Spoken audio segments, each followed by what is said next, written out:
So we continue on second week. The second day I'm there to crack on with the roofing on the rear roof. I've now got my steps in place to get me up and down the roof a bit easier. And also I met yet another neighbour on this particular day. He owns several properties within the commune, and one of the properties he owns is the barn which is connected to my barns. So he's looking to sell the barn, and he's looking to sell the land that's at the rear of the barn. The land I'm not interested in. That's just more hard work for little gain. But the barn, depending on what, he hasn't given me a price as yet, so it depends on what he's going to be quoting, whether I'll take it or not. The neighbour across from me, he's quite keen on buying it also. So I don't know if, when this guy approached me, he was a very, very nice guy. First time I'd met him, and I don't know whether he's just saying he was just trying to create sort of an auction type situation where he'll try and pit one against the other. I don't know. Because the neighbour across from me, he hasn't got anywhere to park his car, and apparently he had a bit of a run-in with the mayor. It went to court, and now he kind of parks on. He used to park just at the side of his house, which is on the road. I mean, it's not. We're not talking about a busy main road. You might get a tractor pass through there once a day, but that was enough to upset the mayor. So he demanded that this guy move his car. He doesn't park his car there, so now he parks his car on the field just to the rear of where the barns are. The barns are essentially, from where I'm filming here, just behind the camera would be my barns, and then there's another one that's attached to it, which is his. And apparently his father did all the works just prior to his death, into his 80s, and he was still sort of renovating bits and pieces, and he renovated the barn. I mean, I had a look at it, and it's really, really nice and tidy, and it would make an additional, nice addition to the property that I've got. So I'll be interested to see, because he's taken all my details, right up my email and my phone number and everything else. It'll be interesting to see when he contacts me what kind of money he's looking for it. So he's been there because he's selling. He's selling the barn, he's selling the land, he's also selling another house in the town, and he's also not renovated, but he's got the painters in apparently for 3 weeks in his house, which is about 50 metres from mine. I haven't been in it, but he's having what they call a vide maison on Saturday stroke Sunday. So essentially that just, everything's up for sale, and you just have a wander around, and if you see something you like, you can make an offer. Lots of French do that. You'd often see little signs as you're driving through towns and that, vide maison on such a day at such an address. I suppose if you got people that are, because he was saying his father died a couple of years ago, and his mother's in a nursing home now, so I suppose he's looking to downsize himself with all the bits and pieces that he's got. He's obviously inherited quite a few properties and everything else. So he's doing that Saturday and Sunday. I'm only there until, so when I work through the week, I work from a Tuesday through to a Saturday evening, because I have various bits and pieces that I need to take care of on the Mondays, and the Sunday is obviously God's day. So down the church. And try and recuperate a bit, because at my age, at one time I could do a 7-day week comfortably, like week in, week out. Those days are long, long gone. No, those days are well into the distance, in distant past.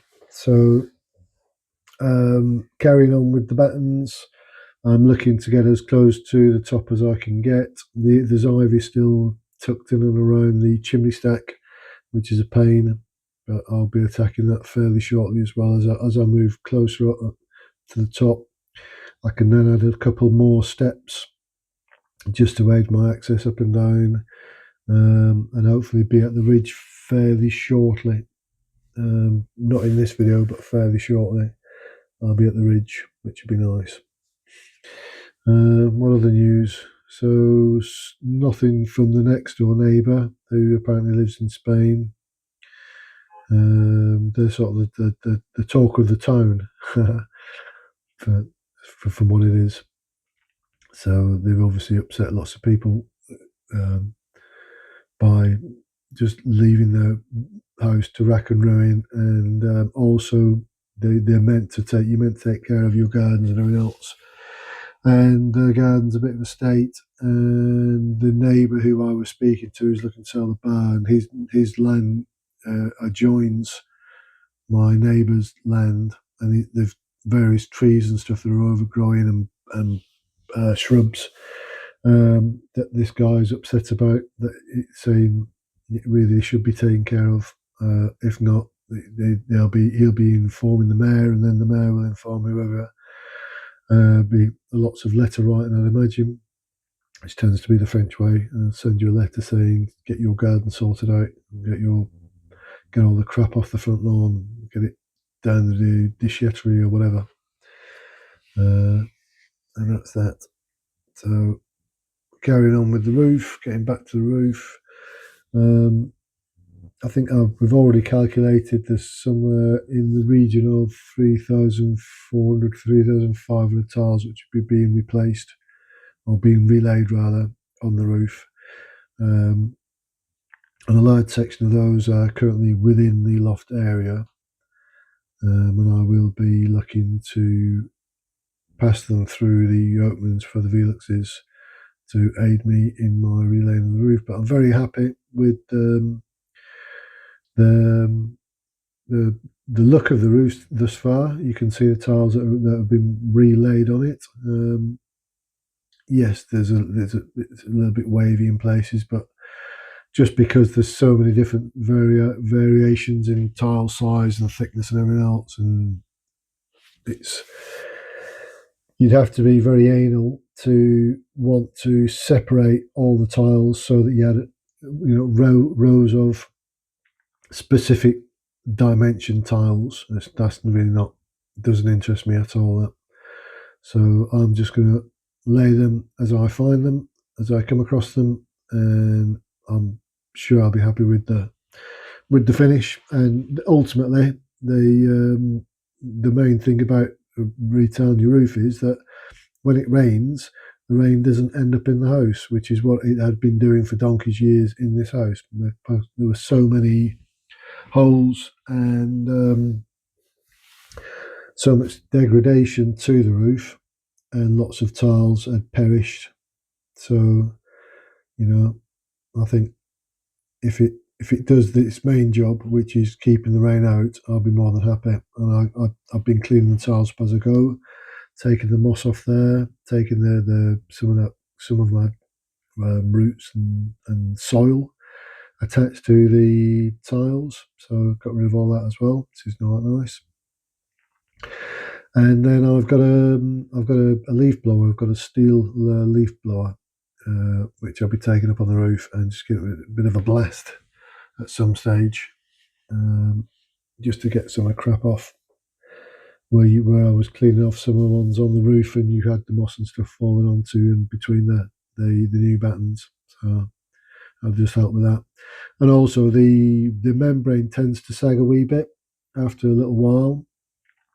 So it sits tight initially, but I think it just, with the heat or whatever, you tend to find it sort of starts to sag, and when it sags, anything that was currently on there just sort of falls down and throughout the down at the bottom of the roof. So not too concerned about what will be going on in there. It should be nice and dry. It should be nice and what else other than dry?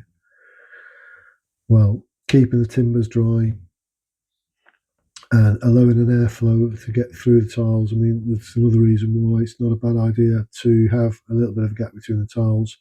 If you allow an airflow going through all the way through the roof, that's going to help to keep everything dry as well. So there you go. Tips from me. Tips from Michael. Michael's tips on roofing. I'm not a roofer. I'm a mason pavior, but I've ascended from the groundworks to roofworks just for this project. What else to say on this? There will be another Velux. There'll be a small Velux going in, more or less where I'm working at the moment. Just a little bit higher up than where I am. And I think at this point here, the old mayor arrives and starts posing questions. And rather than being, you need to be polite when you're in France. So I say, he's trying to have a conversation. They do love to chat, the French. So I end up saying, look, don't worry, I'm going to come down. So we're talking about the guy I've just met and saying that he's wanting to sell the barn, he's wanting to sell the land. And then I say, don't worry, I'll come down for a chat. Don't want to keep you down there. So I head down to have a bit of a chat with the mayor. A nice old boy called Roger. Here I am back again, back up on the roof. So Roger has been and gone. He's got the latest gossip for the day, and I can crack on with the roof. So easing my way up bit by bit by bit, getting the batten on, making ready for the Velux, just checking my levels. Like I said before, ordinarily when I was doing tiling roofs in the past, and it's been a good few years now since I've actually done a tiled roof, I would make little blocks of whatever the gap was between the batten, and then so if you make about 10 blocks, once you've got your first line in, once you've got the very first one in at the bottom, your first batten, all you just do is you put the little blocks on top of every so often, every 2 or 3 rafters, and then you can put your next batten on. You don't have to be messing about with laser levels or spirit levels or anything else. You can just boom, you're up and running, because it's always going to be exactly the same gap. And on this roof, the gap is around about 65 millimeters, anything between 65 and 70 millimeters, so 2.5 to 2.75 inches. And the tiles themselves are about 26 centimeters deep on average. Some are a little bit smaller, some are a little bit bigger. So you've got, when you lay the tiles, whatever tile you're putting on, it actually sits over 2 other tiles. So they're really well sort of knitted in together. And that way you won't get any water working its way through from one to the other. And even if you lose a bottom corner, it's not going to affect the water penetration, because you've still got that tile sitting underneath the tile that you've put on. So I hope that makes sense. I might do a little video of that actually, showing you how they overlap. So your first tile, the highest tile, will actually overlap 2 other tiles and sit on the third tile. So if you've got a 26 centimeter tile, or whatever that is, 8.5 inch tile, you're only actually going to see the bottom 3 inches or 75 millimeters of it, because the rest of it is covered by the other tiles. So it's tile intensive because of the little tiles, but I do think, like I said, they've got lots of character about them, these tiles. And there's a vast array, and it should look super when it's all done and the Veluxes are in place and the trees have been cut, and it should throw a bit of light into the rear area, which would be nice, because like I say, there's a little bit sombre in there. And then we're getting to the end of this this video. We're just near the end, where we will show you where I've got to on the end of the second day of the second week. So fairly pleased. There's lots of work that goes on, obviously, that I don't bother filming. You need to do various things before you can actually get around to doing what you're actually trying to do. So here we are towards the end of the the second day of the second week. Fairly happy. It's more or less closed up. I'm not too far away from the top. I'm only a couple of meters away from the top, about 6 foot away from hitting the ridge. And here's another look at it from a slightly different angle. You can actually just see, if you look up just beyond where the last steps are, slightly higher than that. That's the final Velux. That's the height of the final Velux.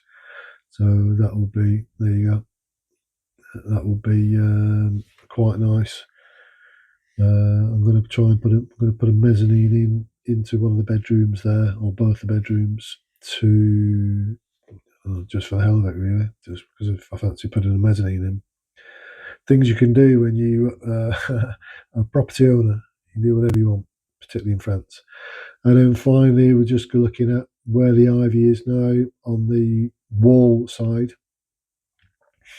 So all the damage it had done on the roof, it had obviously started in this corner and slowly grown its way up. So there's still a certain amount of it that needs hacking off there, and you can see a fair bit it's attached. And the wall is all sorts of stuff. It's brick, it's flint, it's stone, it's lime mortar. It's very thick. It's about 18 inches thick, so it's not going anywhere. But it obviously needs a bit of loving attention given to it. Anyway, thanks for watching as ever, and see you soon.